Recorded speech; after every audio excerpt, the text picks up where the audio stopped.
you need to focus on what your priorities are as an athlete, as a student. If you want to make it to the next level, you have to get that stuff in line first. And if there's opportunities to do brand deals beyond that, good for you. But also don't feel pressured that if you don't want to be a social media influencer, if you don't want to have a significant online presence, you don't have to. Use platforms like that as a tool to enhance what you're already working towards. Don't let it detract from it.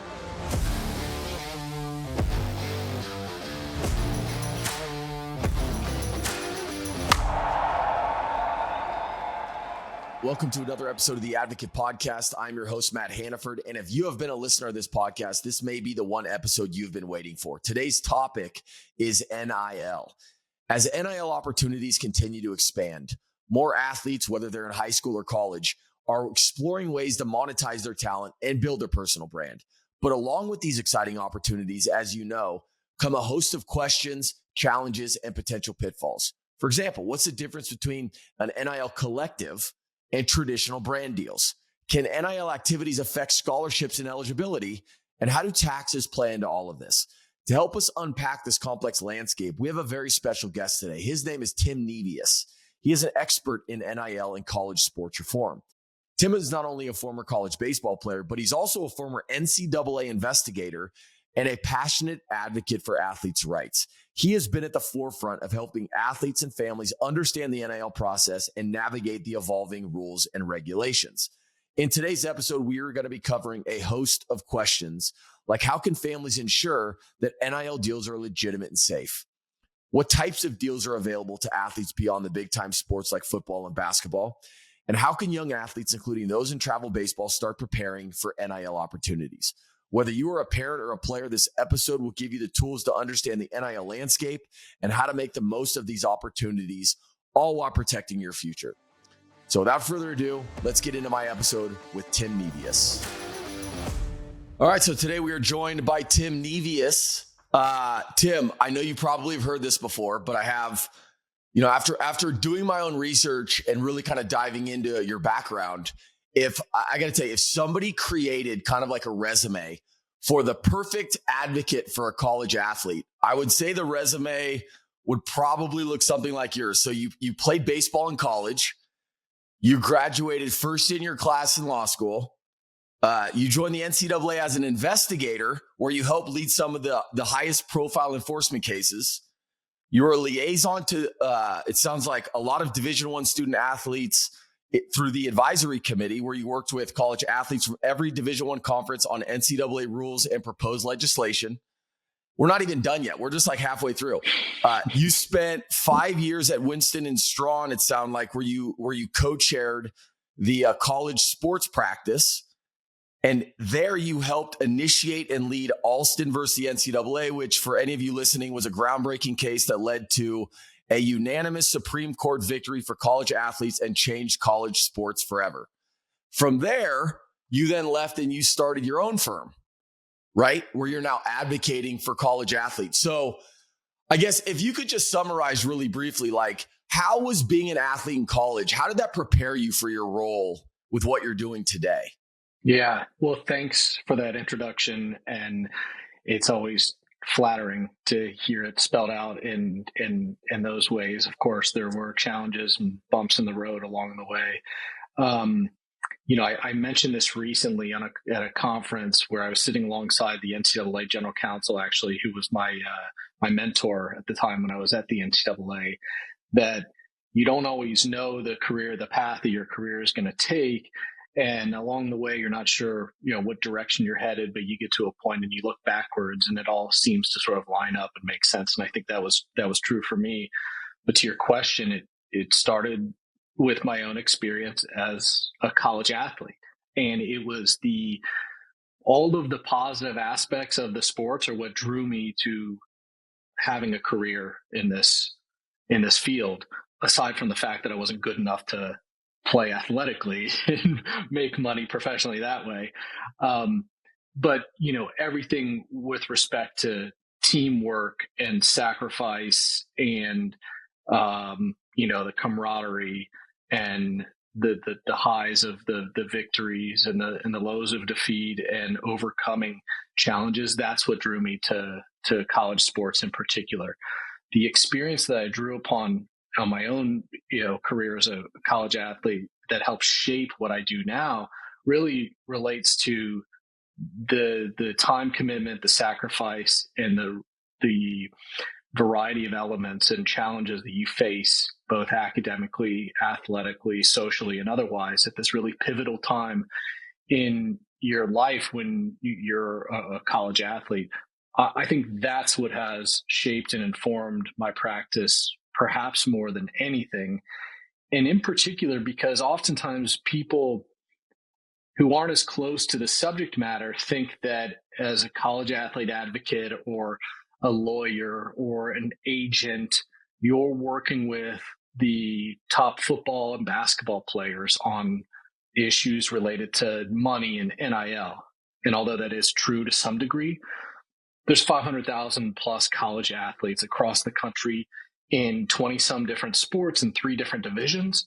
That's just within the NCAA, not including any of the high school players we might represent or the other divisions or leagues such as NAIA or NJCAA, things like that. And the issues run the gamut. They are, but often relate to the tension between the commercialization of college sports and the athletes as both students and as athletes being caught up in a pretty complex regulatory system. So I feel like, NIL can be so overwhelming for a lot of these families. And just to kind of give you a sense, I know we spoke obviously offline about this, but, the majority of my listeners are kind of amateur baseball parents and players, right? So from their perspective, I feel like NIL is this thing that you may know 1% about, but it feels like it's the wild, wild west. There's so much misinformation out there. So, I'm obviously familiar with the House versus the NCAA, a recent lawsuit, or I guess since 2020, it's been a lawsuit that is being litigated. But what can you tell the listeners as far as like, where are we today as far as, college compensation and really the reformation that's happening? Like, can you give us like just a general status report as far as like, this is kind of where we are right now? We're on the precipice of the next generation of college sports. The next iteration of college sports maybe is more accurate. We're, I think, straddling the line between what it used to be and what it will become. And it's going to take some time for that to shake out. NIL is one component of that, is a major component of it, and is helping shape the entire industry, I think, as we know it. But it's not the only thing that's at play here. There's a lot of different things that are yet to shake out. And the House case, as you alluded to, is perhaps the most significant of those developments. It follows a line of cases that began in the early or mid 2000s, including with the White case v. NCAA, which is a class action that settled out of court and resulted in more funding for athletes on a variety of education-related expenses. And then it led to O'Bannon in 2009, at O'Bannon, who led a case with respect to NIL that was also successful in favor of the athletes, but didn't ultimately change what was permitted from an NIL standpoint. Nevertheless, it got the ball rolling in that respect and also led to people getting more involved in advocating at the state level for changes in state legislation, which brought about ultimately the permissibility of NIL.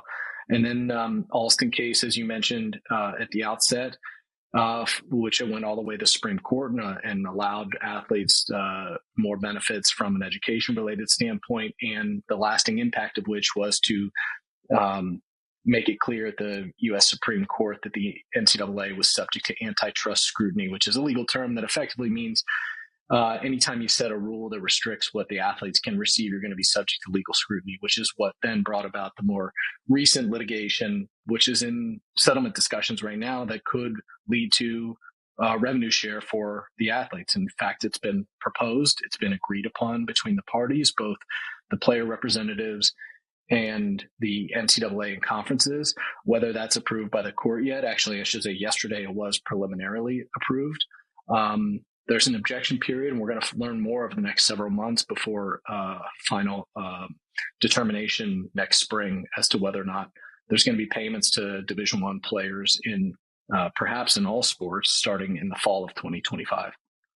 Got it. So one of the most confusing thing I think for people is, you know, when college parents or college athletes hear this term NIL, I think where their brain goes is immediately to this idea of what is essentially a collective, right?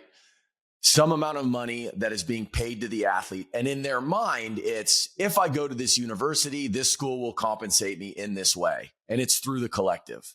Can you talk a little bit about the difference between that and these NIL negotiated brand deals with companies while players are at school? Yeah, sure. It's a common source of misperception. It's difficult to understand given all the developments over the last few years, but NIL is an acronym that stands for name, image, and likeness, as most people understand.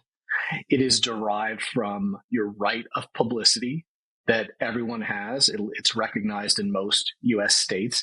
That means that you have the ability to protect your image from being used for commercial purposes by other people. And on the flip side of that, you have the ability then to monetize, if available, the use of your name, image, and likeness in connection with third-party brands or other commercial opportunities like that.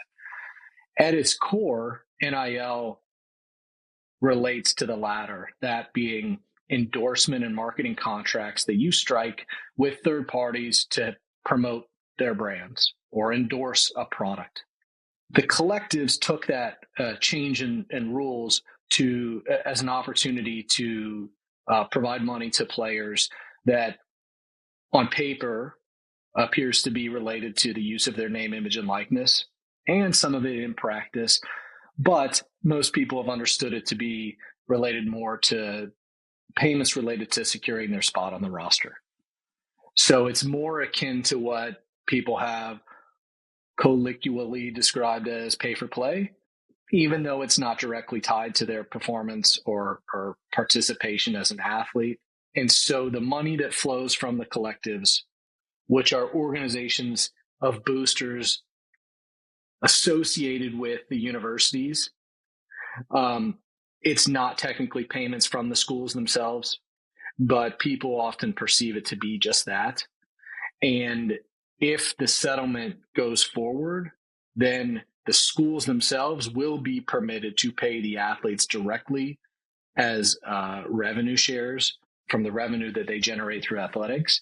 And then on the other side of this, which should remain unchanged, is that third parties can engage with athletes to sponsor their brands, to endorse their products, and otherwise engage in marketing activities whereby the athletes are paid for effectively services or licensing their rights to those props, to those brands for the promotion of, third-party brands and products unrelated to directly, at least, athletics. So help everybody on here understand really what you do for athletes, because I think you do a lot of various things. But are you involved in the two things that I just brought up? Are you involved in, call it a negotiation for the collective, or just understanding what that's going to be for the player? And are you equally involved in securing these marketing and these branding deals as well?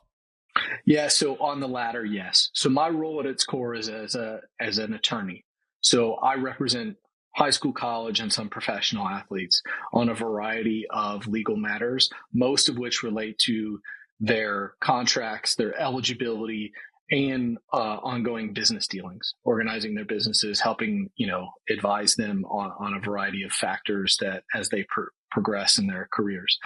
At the younger level, high school and early college, it's about making sure that your eligibility is in order, that if you are subject to questions from the NCAA, whether it's the eligibility center or through an investigation or a recruiting issue or whatever it is, that you're in good shape there. As a former investigator, and we have another former investigator on staff with us at my law firm, Libby Harmon, we represent the athletes in connection with any type of inquiry by the NCAA, investigation, student athlete reinstatement. Recently, there's been a string of sports wagering cases that athletes have gotten involved in through use of certain sports wagering apps or otherwise. We represent them on that. Eligibility waivers because of complications that came out of COVID. Their 5-year clock is impacted. We help with medical hardships and effectively, advising them through the duration of their college career to the extent necessary.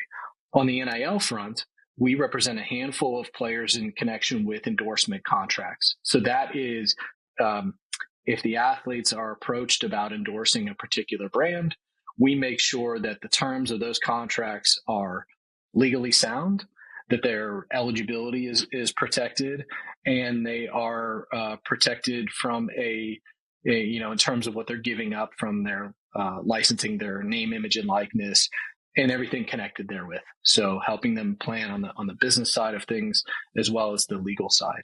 With respect to the collectives, we initially, when NIL started in 2021, were approached by a number of both athletes and collectives, but we did not engage in those transactions. So we don't typically deal directly with the collectives.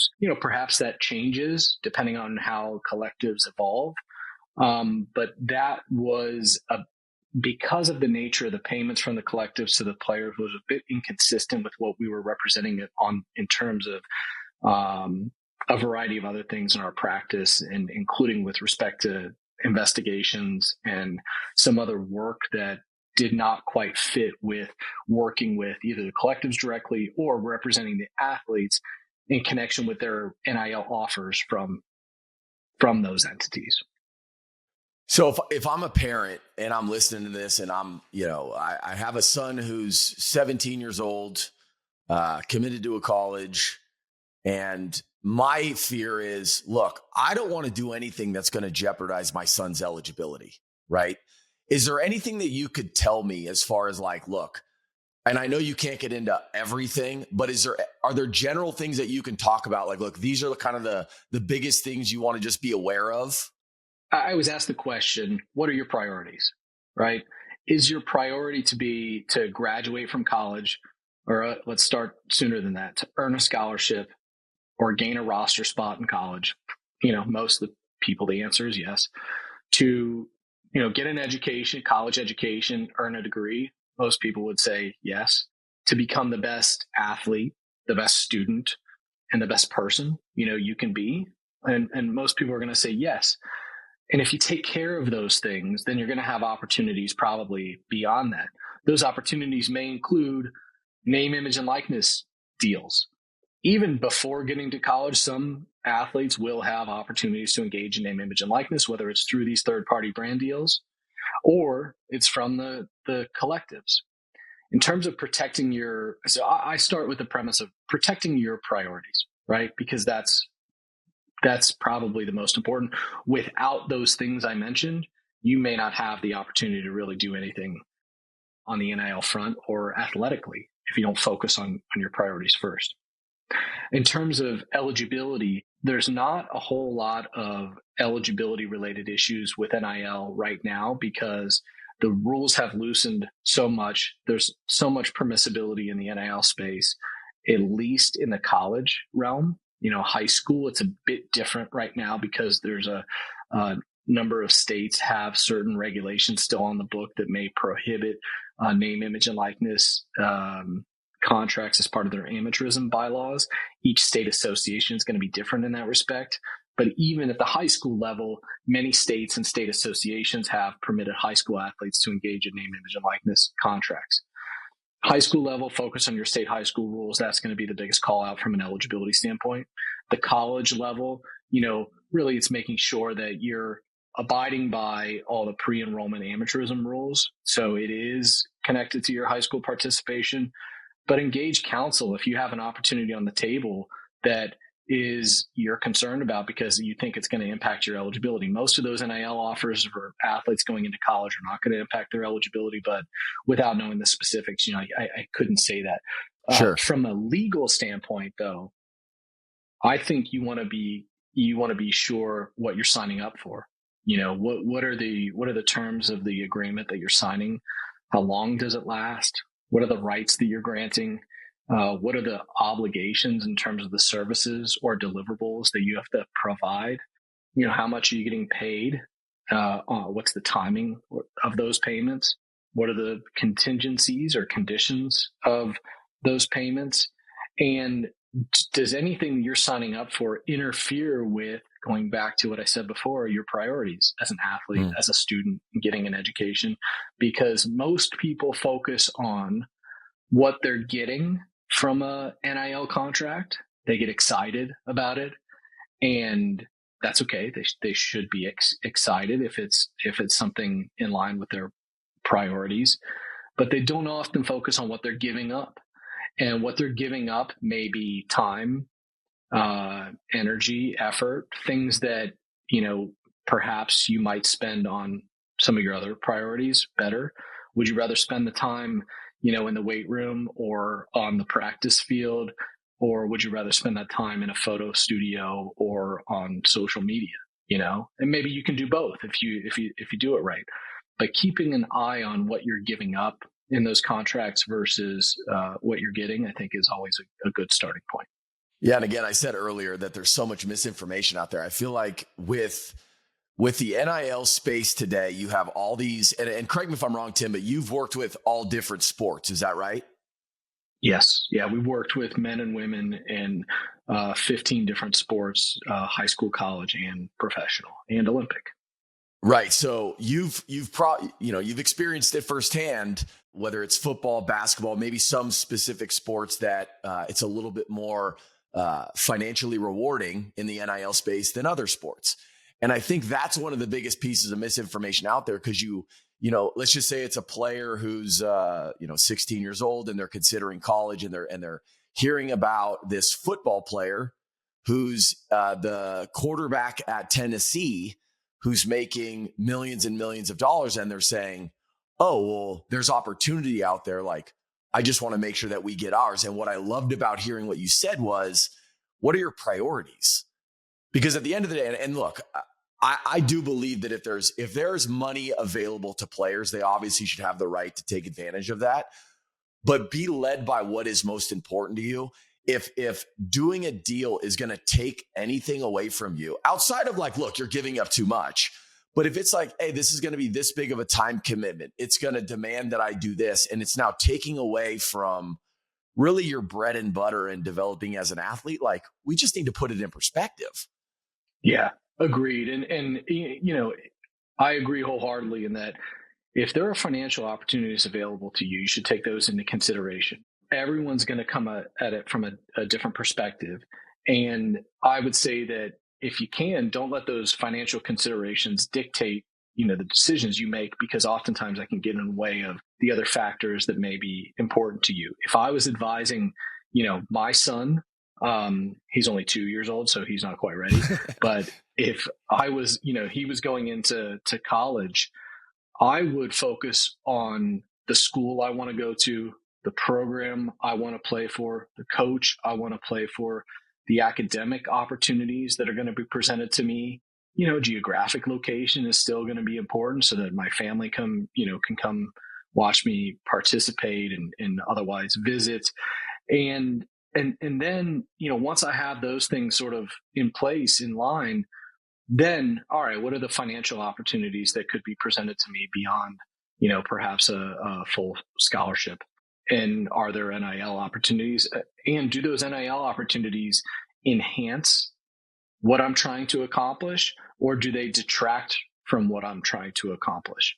There are time commitments associated with everything that you sign up for from an obligation standpoint. And college athletes are already stretched thin in terms of their commitments and their time commitments and their obligations, it can be challenging to balance school, sports, and now, marketing endorsement opportunities. So I'd be Right. very judicious about those considerations.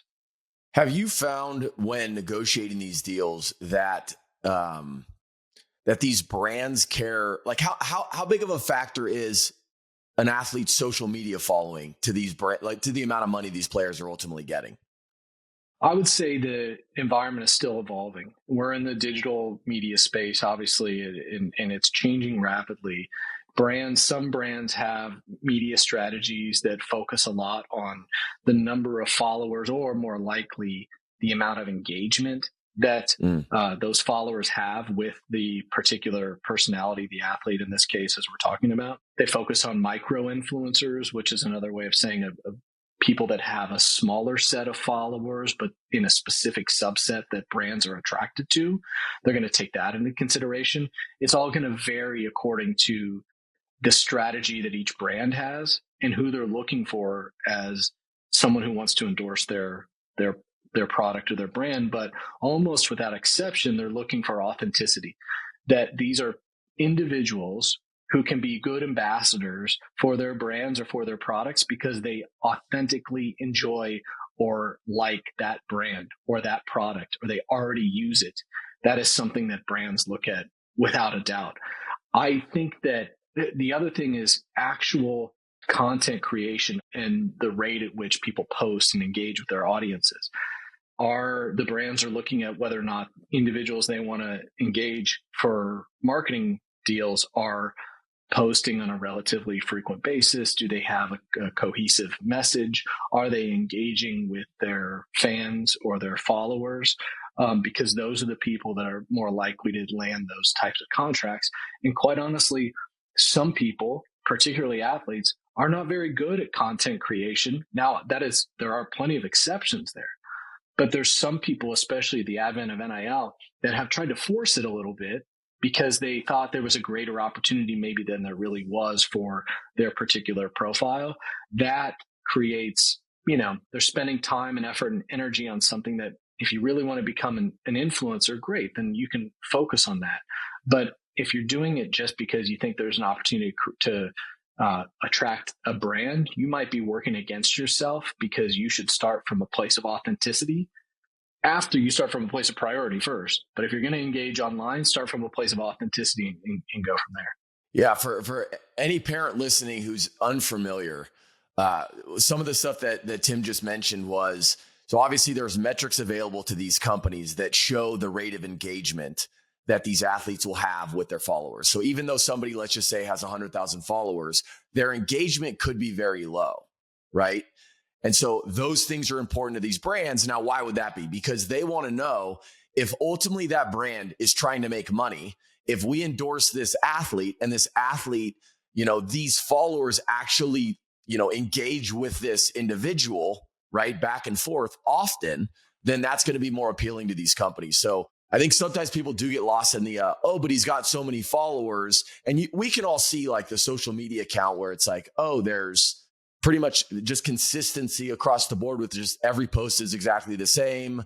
It's only baseball related, or it's only football related or basketball related. It's not, there's no pictures of him in life and just interacting just as a human being. And I think those are things that, and I actually did a podcast on this, those are things that are valuable to a lot of these brands, which is just, like you said, authenticity, getting to know who this individual is. So that is certainly helpful.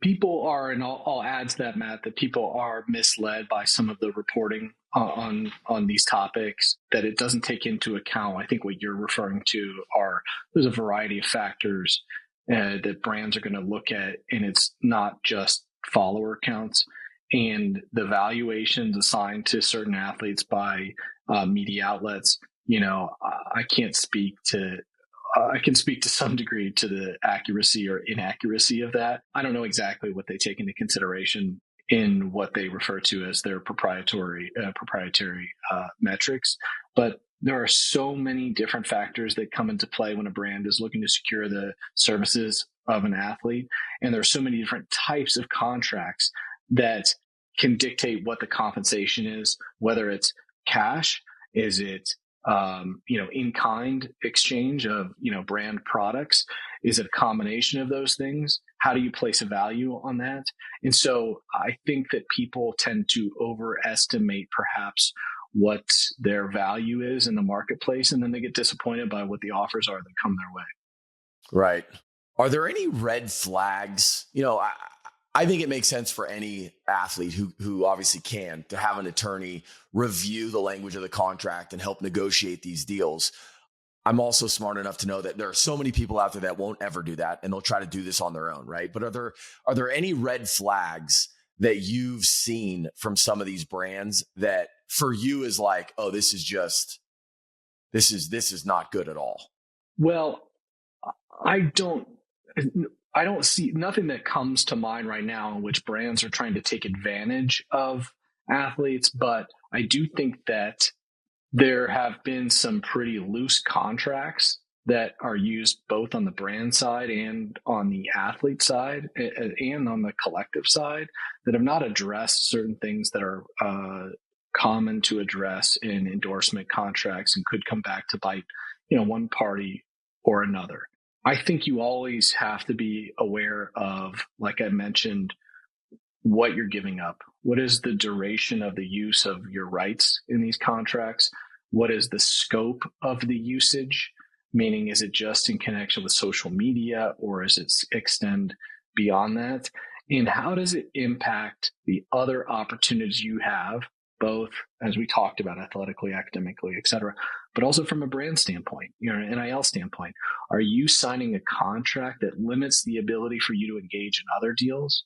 It's normal for that to take place in a small set of circumstances with exclusivity in certain categories, because the brand that signs you up for a contract doesn't want you endorsing them and their competitor.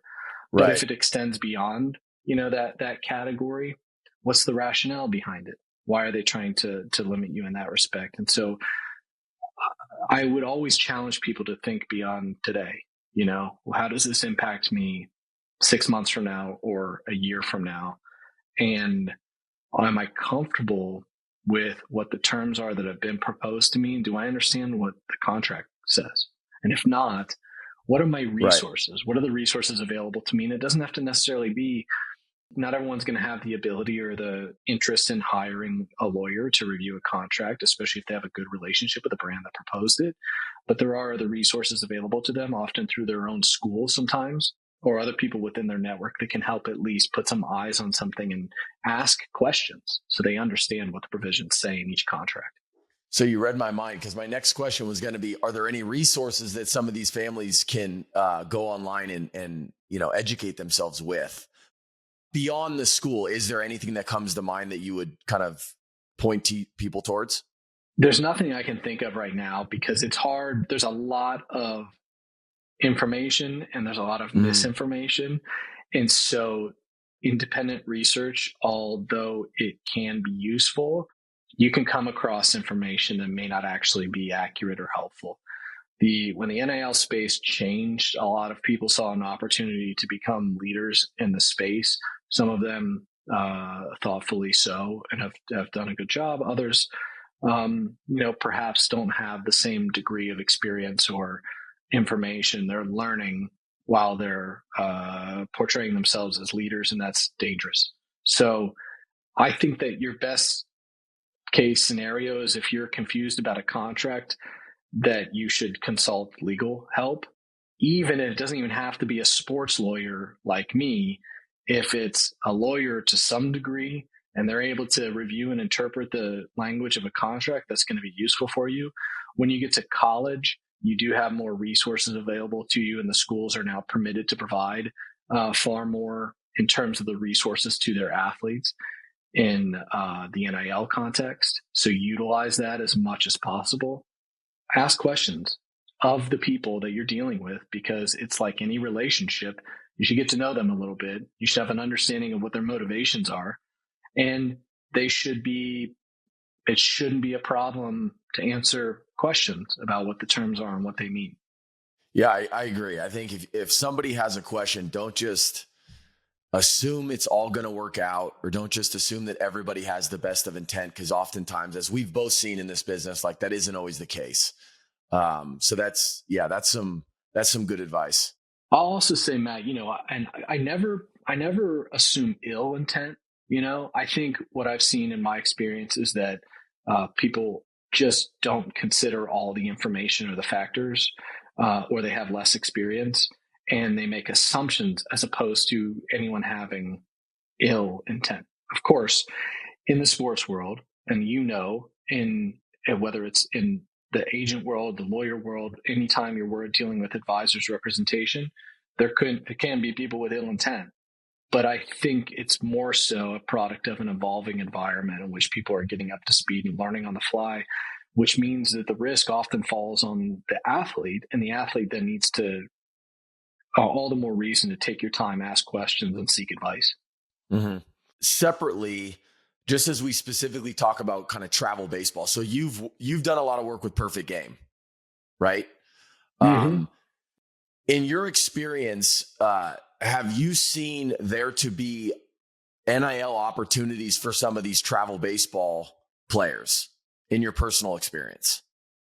Yeah, I think that there's going to continue to be interesting opportunities for, high level high school teams and leagues to be involved in NIL opportunities. Brands want to engage with individuals in the sports world. They have been continuing to increase their engagements, I think, in that respect. At the outset of NIL, they were more hesitant, I think, because the regulatory environment was so uncertain. That has cleared up, or started to clear up. There's still some, regulations that really you have to be careful of at the state and high school level, college level too, but to a smaller degree right now. And so I think that brands want to engage with athletes, with teams, with leagues, and they're going to continue to be interesting ways to work within the social media space, the digital media world. And it's really just a matter of who they want to work with and what the marketability of those teams and athletes are and what their exposure is online to the audiences that the brands care about. But travel baseball, I think we're right in that realm. And I think I saw some statistics recently about the increase in the number of participants in youth baseball, which is really encouraging. And I think that those younger generations that have a greater acumen for using social media are going to be the ones that are presented with those kinds of opportunities. Yeah, there's a tremendous opportunity, I feel like, for educated players and parents to kind of go through this and make some really, really good decisions that can ultimately, hopefully, if this thing continues to go this way, like make some really good money that, when I was a kid, it wasn't available to us. Right. Mm-hmm. I think that's an exciting thing. I just think we're kind of in this odd place right now where again, whether it's misinformation or just like things are changing by the day, everyone is trying to like walk through mud and figure out, okay, what's happening here? So it'll be really fascinating for me, I think, as I look over the next like 10 years to see how this thing changes and grows and what it turns into. For sure. I think that there's no doubt that there are going to be opportunities for teams and athletes to engage more with third-party brands and financial opportunities that come with, sponsorships of those brands, of the leagues, of the athletes individually, and in a way that enhances the experience, contributes to a more efficient economic model, and rather than taking away from it. And I think we're ironing out some of those bumps right now while we get past some of the regulatory hurdles that are, loosening in favor of more transactions like these that we're talking about. So only a couple more questions. And I know you're not an accountant, but I think when you talk about these deals, oftentimes players completely lose sight of, well, I may have to pay tax on this money that I'm receiving. Have you found that most athletes aren't thinking about that when they do these deals? I think a lot of people overlook that aspect of things, yes. And to respond to what you said, you have to pay taxes. You should pay your taxes, and you should hire a professional to help you make sure that you're paying them correctly. Right. It's no different than like when we do signing bonuses, out of the draft. Oftentimes, just generally talking about a bonus, players think this amount of money is going into my bank account. It's not always the case, man. You got to pay taxes. So I think it's important to really make this a conversation so that it's like automatic in their mind. They start thinking about this. That's right. And it's been a good thing that a lot of people in this space have emphasized tax payments in particular. They're making people aware of the fiscal responsibilities you have that apply to taxes and beyond that. But to your point about, this much money in my bank account, sometimes it is that much money in your bank account, and you have to realize that now I have to take money out of that portion to pay my tax bill because it's not being paid automatically for me like some people's employers are required to do. Well, not that I'm teeing this up necessarily, but I have an accountant coming on, so we can save that topic for that podcast. Tim, the last question I have. So obviously as NIL continues to take shape, is there one piece of advice that you're like, look, if people go away from this interview remembering this one thing, what would that one thing be? Don't be distracted by it. That you need to focus on what your priorities are as an athlete, as a student. If you want to make it to the next level, you have to get that stuff in line first. And if there's opportunities to do brand deals beyond that, good for you. Do so, thoughtfully if you want to pursue it. But also, not only don't be distracted, don't feel pressured. That if you don't want to be a social media influencer, if you don't want to have a significant online presence, you don't have to. You can still be successful, in this space without those things. Use platforms like that as a tool to enhance what you're already working towards. Don't let it detract from it. Don't let it distract you. Things are going to continue to evolve. And what I would say in the larger industry is that there are many issues in the high school, youth, and college space, sports space, that are beyond NIL and money. Only a certain percentage of athletes are actually going to engage in any meaningful, income from NIL opportunities. But there's a lot of attention that should be given to, health and safety considerations. Those are things that we always have to keep in mind. And at the college level, at the high school level too, but especially in college, the focus on the commercial aspects of things has detracted in some ways from the educational missions of higher education institutions. And we shouldn't let that happen. We should make sure that we are focused on the education that these schools are designed to fulfill on behalf of our young people, and continue to focus on the opportunities that come out of receiving an education and earning a degree. Yeah, I think keeping things on the big picture is so important. I've talked to a lot of these colleges, and look, I understand it. I understand why parents and players would find this to be an attractive thing, right? But I do know that some of these colleges are having a really hard time with it because, and just take me for, I played college baseball. And if I was in a position where I was making decisions for my college purely based on money, I probably would have made a different decision, right? And thankfully for me, I loved where I went to school, but I do wonder, of the kids that are getting these opportunities, how many of them are being led purely by the monetary component? And what's the effect of that long term? And we'll have to wait and see. Yeah, and I think we'll hear from people in the near term that have gone through this cycle now. Do they regret decisions they made? What are the lessons they learned from that? Some of them might say, I did it exactly how I wanted to do it, and it turned out, perfect for me. Yeah, I think we need to get some feedback from the first class of players that have been through this NIL era and understand how it treated them, what they would have done differently, if anything. Yeah. Well, Tim, I appreciate you, man. I thank you for advocating for these players. We need more people like you out there who are, looking out for players. That's why I called the podcast The Advocate, right? I think there's obviously value in it. So I cannot thank you enough for your time, man. Would love to have you on again here down the road. I'm sure as this thing takes shape and, different things start to happen, there'll be plenty of stuff for us to continue talking about. For sure. Thanks so much, Matt. I appreciate it. Thanks for the opportunity to join you. You got it, man.